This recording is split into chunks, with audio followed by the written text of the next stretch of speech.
नमस्कार सर, मेरा नाम राजू है। आज का टॉपिक है कि क्यों 90% पीपल जो है फाइनेंशियल फ्रीडम नहीं पा सकते हैं। उसके अंदर जब घुसेंगे तो पता चलेगा ये जो रीजन है ना, सबसे बड़ा रीजन है महंगाई। तो इस वीडियो को हम पार्ट 1 और पार्ट 2 में कवर करेंगे। पहले जो सब जानना चाहते हैं पहले इसके बारे में कवर करेंगे। एक उदाहरण लेते हैं कि आज से काफ़ी साल पहले 100 रुपया जब लेके जाते थे तो पूरे 1 महीने का राशन बैलगाड़ी में भर के लेते थे। अब पूरा परिवार लोग छक्के खाते थे। आज दिन ऐसा आ गया है कि बच्चे को बोलते हैं 100 रुपया देते हैं और 2 किलो टमाटर लेके आओ जाओ, बस इतना ही होता है। और कभी एक ज़माने में पूरा बैलगाड़ी भर के 1 महीने का राशन पूरे परिवार के लिए आ जाता था। तो इसी पे मैं हमेशा बोलता भी हूँ कि आज से 20 साल पहले आपके शहर का जो भी अमीर व्यक्ति था आज वो अमीर नहीं है, और आज जो अमीर है 20 साल के बाद देखेंगे तो वो अमीर व्यक्ति नहीं होगा। उसके पीछे क्या है? महंगाई। तो इसको कैसे समझते हैं कि मान लीजिए किसी व्यक्ति के पास आज से 20 साल पहले 1 करोड़ रुपया था, जिसके पास 1 करोड़ हो गया वो शहर का उस समय सबसे अमीर व्यक्ति होगा। तो इसने ऐसा सोचा कि मैं 20 साल और जीवन यापन करने के लिए है, उसके बाद ऊपर चले जाएंगे। तो उन्होंने ये किया कि उनका खर्चा लगभग 40,000 रुपये पर मंथ है। तो उन्होंने 1 करोड़ को 20 साल का प्लानिंग किया तो 240 मंथ, लगभग 250 मंथ। 1 करोड़ को 250 मंथ से 250 से डिवाइड किया तो 40,000 रुपये पर मंथ आया कि 40,000 रुपये पर मंथ यदि मिलते रहे तो 20 साल तक जीवन यापन हो जाएगा। उन्होंने क्या किया? 250 रुमाल मंगवाया, उसमें 40,000 रुपया 40,000 के सब में भर करके बांध के रखता गया। जैसे जैसे मंथ बीतता गया हर महीने वो इसी तरह से खर्चा किया। रुमाल निकाला, 40,000 खर्चा हुआ, चलो आगे बढ़ो। फिर अगले महीना ऐसे ऐसे करते गए। 2 साल के बाद जो 40,000 रुपये में काम चल रहा था उसके अगले साल पता चल रहा है कि 50,000 खर्चा हो रहा है। जो पीछे 40,000 में जीवन यापन हो रहा है अब 50,000 करना पड़ रहा है। तो दूसरे रुमाल से भी 10,000 रुपये निकालना पड़ रहा है। फिर 2 साल के बाद देखा कि अब 50,000 में भी काम नहीं चल रहा है, 60,000 रुपया खर्चा करना पड़ रहा है। दूसरे तीसरे रुमाल से भी थोड़ा थोड़ा पैसा निकालना पड़ रहा है। इस तरह से करते करते करते पता चलता है कि 15 साल में वो 1 करोड़ रुपया सुहा हो जाता है। सोचा तो था 20 साल चलेगा और 15 साल में ख़त्म। फिर ऐसा दौर आता है हम सबके ज़िंदगी में कि अंत काल में अगर ज़िंदा बचे 5 साल 10 साल 15 साल और भगवान अगर ज़्यादा मेहरबान हुए, ज़्यादा पूजा पाठ करते हैं तो 20-25 साल अगर जिए तो पैसा हाथ में है ही नहीं, तो हो गया ना। 20 साल पहले जो अमीर थे आज वो अमीर नहीं है, खाने के भी लाले पड़ रहे हैं। अब बात होता है कि भैया हम तो रुमाल में पैसा बांधेंगे नहीं, हम तो बिजनेस कर रहे हैं। चलो बिजनेस का बात करते हैं। तो आपने देखा नहीं है शहर में किसी बिजनेस 20 साल पहले एकदम तूती बोलता था उस शहर में, आज वो कहीं नहीं है। हमने तो बहुत देखा है, 10 बिजनेसमैन को देखा है कि आज वो कहीं नहीं है, खाने के लाले पड़ रहे हैं। जो घर बनाया था आज से 20 साल पहले आलीशान, अब उसमें पेंट करने के लिए भी पैसे नहीं है। ऐसा देखा होगा। होता क्या है, जब बिजनेस चल रहा है तो बिजनेस को फैलाते गए, 10 दिशा में बिजनेस फैला दिया। अब जब एक समय आता है कि ऊपर से जब डंडा बजता है बोलते भाई चलो बुलावा आया है। जब बुलावा आता है तो बिजनेस तो फैला के रखा है ना, जिसके जिसके हाथ में बिजनेस है, जिस मैनेजर के पास, वो उसका अपना हो गया। ये बेचारा तो गरीब हो गया, इसको बुलावा भी आ गया, ये सारे लोग अमीर हो गए। तो इस स्थिति में करना क्या है, जब आपका अच्छा समय हो तो स्टैंड बाई सोर्स अपने जीवन यापन के लिए बनाना है। घर है, ज़मीन है, गाड़ी है, मर्सिडीज है, BMW, ये सब है।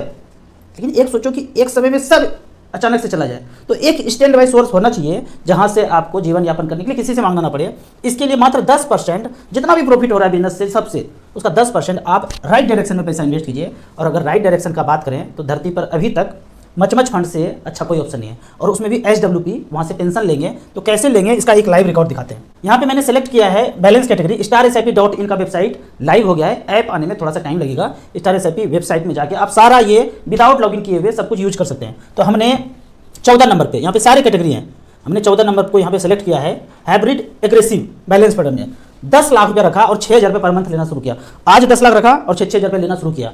पिछले 10 साल का पहले रिकॉर्ड देखते हैं। और हमने यहाँ पे AUM सेलेक्ट किया है, परसेंटेज वाइज नहीं, AUM by asset under management, किस फंड में कितना पैसा है। तो यहाँ पे देखते हैं SBI इक्विटी हाइब्रिड में 54,000 करोड़ है, ICICI प्रूडेंशियल में 21,000 करोड़ है, HDFC में 18,000 करोड़ है। मैं बोलता भी हूँ बैंक वाले म्यूचुअल फंड में पैसा लगाना है, सेफर सेफेस्ट। इतना ज़्यादा पैसा है कि भागेगा तो कहाँ जाएगा, पूरे पृथ्वी को कहीं भागना पड़ेगा, मंगल ग्रह पे, सूर्य ग्रह पे कहाँ भागेगा, सब कुछ यहीं पे है, तो भाग के जाएंगे कहाँ। तो अब देखते हैं कि 10 लाख रुपया यहाँ पे लगाया और 6,000 रुपये लेना शुरू किया। 2013 से लेके अब तक 2023 का रिकॉर्ड है, 6,000 रुपये पर मंथ लेना शुरू किया। 10 लाख रखा, इमीडिएट लेना शुरू किया, तो टोटल पैसा विड्रॉ कर लिया 10 साल में 7,20,000।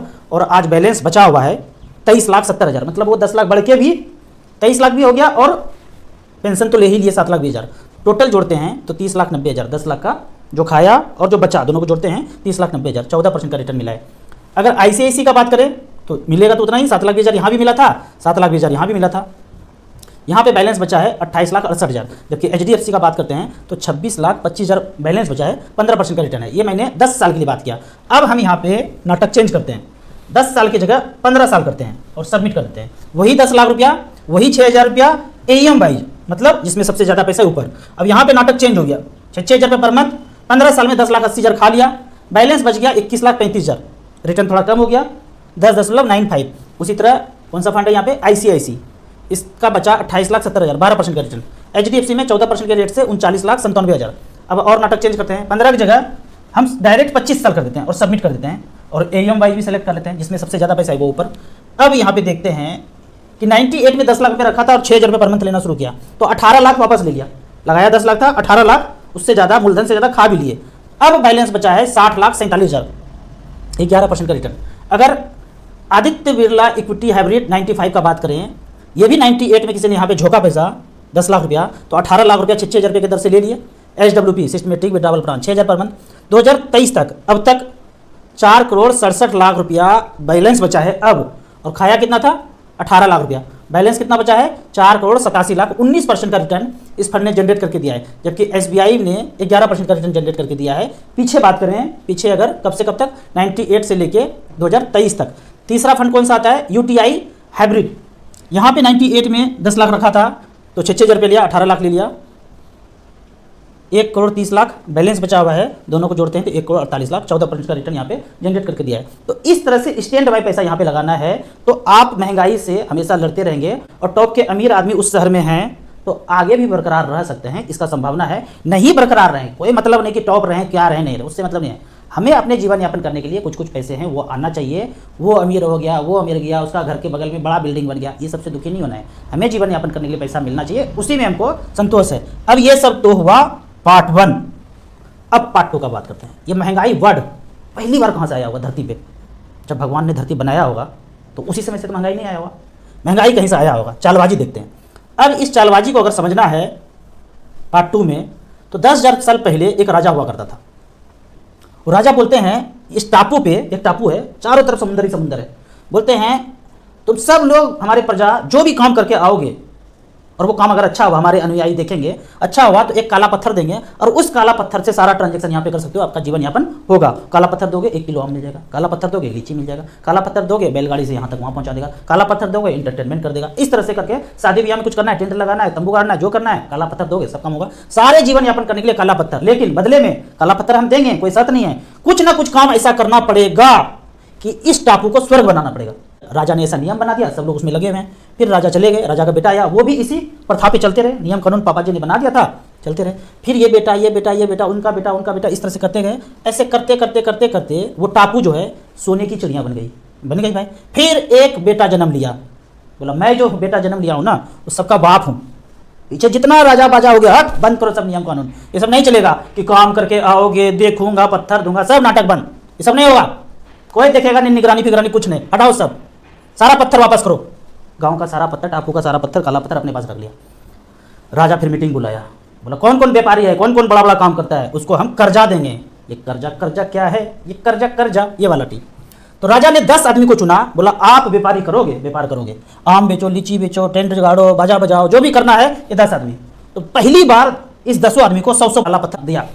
अब बोला बदले में 10% का ब्याज है, तो आपको 10% ब्याज की दर से 110 पत्थर लौटाना है। सारे व्यापारी ने सोचा इसमें कौन सा बड़ा बात है, कमा के 110 पत्थर लौटा देंगे। तो 100 पत्थर 10 लोगों को दिया तो 1000 पत्थर मिल गया। अब राजा को लेना है 1100 पत्थर, पूरे टापू पे 1000 पत्थर ही दिया, 10% के दर से उनको लेना कितना है, कागज में लिखित में 1100। अब सारा व्यापारी सोचने लगा कि भाई हमको तो 110 लौटाना है, तो कैसे करें। तो पहले क्या होता था, एक पत्थर दिया 1 किलो आम ले लिया, एक पत्थर दिया लीची ले लिया, एक पत्थर दिया अंगूर ले लिया, बराबर 1-1 किलो ले लिया। अब इसने सोचा कि भाई राजा को तो लौटाना पड़ेगा, तो बोला 1 किलो की जगह 900 ग्राम देंगे, लीची 900 ग्राम देंगे, पहले 1 किलो देते थे, अंगूर 900 ग्राम देंगे। ऐसे करके चलता गया, सब लोगों ने फिर राजा को पैसा लौटा दिया। फिर कर्ज लिया 10% पे, तो अगले साल फिर हुआ, बोला भाई पैसा तो फिर लौटाना पड़ेगा ज़्यादा, तो एक काम करते हैं 800 ग्राम देते हैं। एक पत्थर दिया, पहले 1 किलो मिलता था, कभी जब सोने का चिड़िया हुआ करता था, अब 800 ग्राम मिला सबको, 800 सब चीज़ 800 ग्राम। फिर सालों साल बीतता रहा, 5 साल के बाद पता चलता है कि अब एक पत्थर में 500 ग्राम अंगूर, 500 ग्राम आम, 500 ग्राम लीची मिल रहा है। अब एक परिवार ऐसा है जो खोपड़ी लगा सोचता है भाई इतने में तो अपना पेट भरण होता नहीं है, हमको तो हर हाल में 1 kg ही चाहिए परिवार के जीवन यापन के लिए।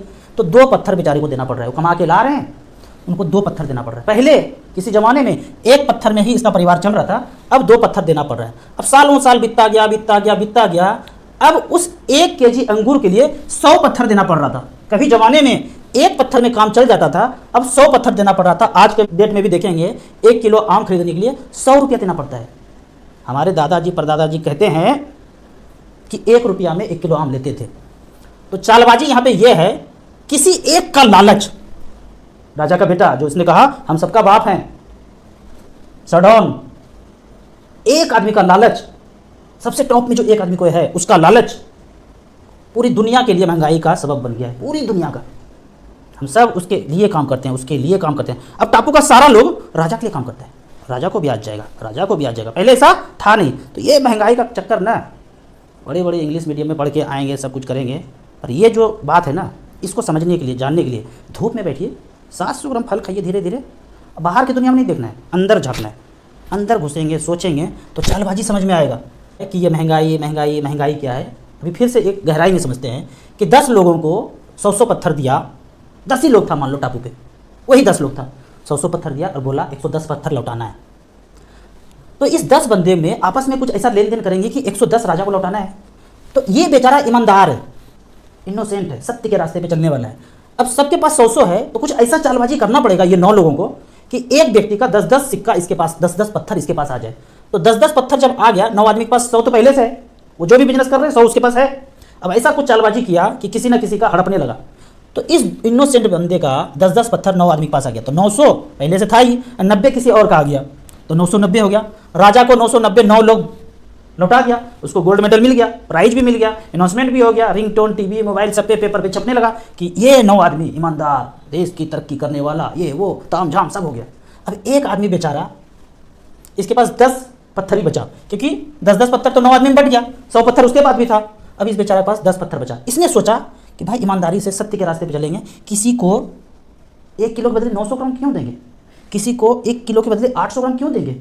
हमारे ज़माने से तो ऐसा चलते आ रहा है, 1 पत्थर में 1 किलो आम, 1 किलो में 1 किलो अंगूर, 1 पत्थर में 1 किलो अंगूर। तो सत्य के रास्ते पे चला कि भाई जैसे परमात्मा बनाया है ये दुनिया 10,000 साल पहले जैसे बनाया था, हम उसी रास्ते पे चलते रहेंगे।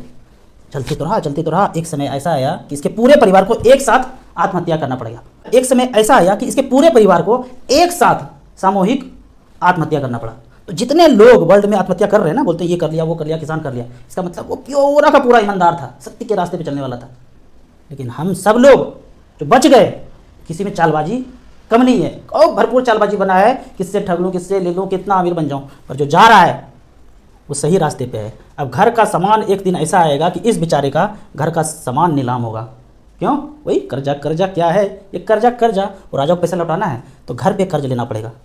जितने लोग हैं किसान भाई लोग, इसी तरह से लोन लिए हैं और सबका कर्जा में चल रहा है। ऐसे में ना हिंदी जगत का एक गाना मुझे भी याद आ रहा है, चारों तरफ पहरा लगा है अफसरान का, ये वक्त है मेरे तुम्हारे इम्तहान का, बहुत कठिन है डगर पनघट की, बहुत कठिन है।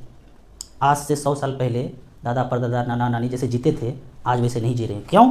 किसी एक व्यक्ति का लालच सब पे हावी हो गया है। आपको इसी तरह या उसी तरह मच फंड में कुछ और करना है, इन्वेस्टमेंट के बारे में समझना है, तो इस नंबर पे मुझे व्हाट्सअप कर सकते हैं। StarSIP.in जो हमने खोपड़ी लगा वेबसाइट बनाया है वो लाइव हो चुका है, बिना लॉगिन किए हुए। सारे फंड परफॉर्मेंस कैलकुलेटर ये सब सोचिए, और ये जो कहानी बताया इसके बारे में लोगों से पान खाइए, चाय पीजिए, चर्चा कीजिए, धीरे धीरे चर्चा कीजिए। वीडियो अच्छा लगे तो व्हाट्सअप यूनिवर्सिटी में दोस्तों किसी से जरूर शेयर करें। यूट्यूब पे देख रहे हैं तो लाइक एंड शेयर जरूर करें। Thank you so much.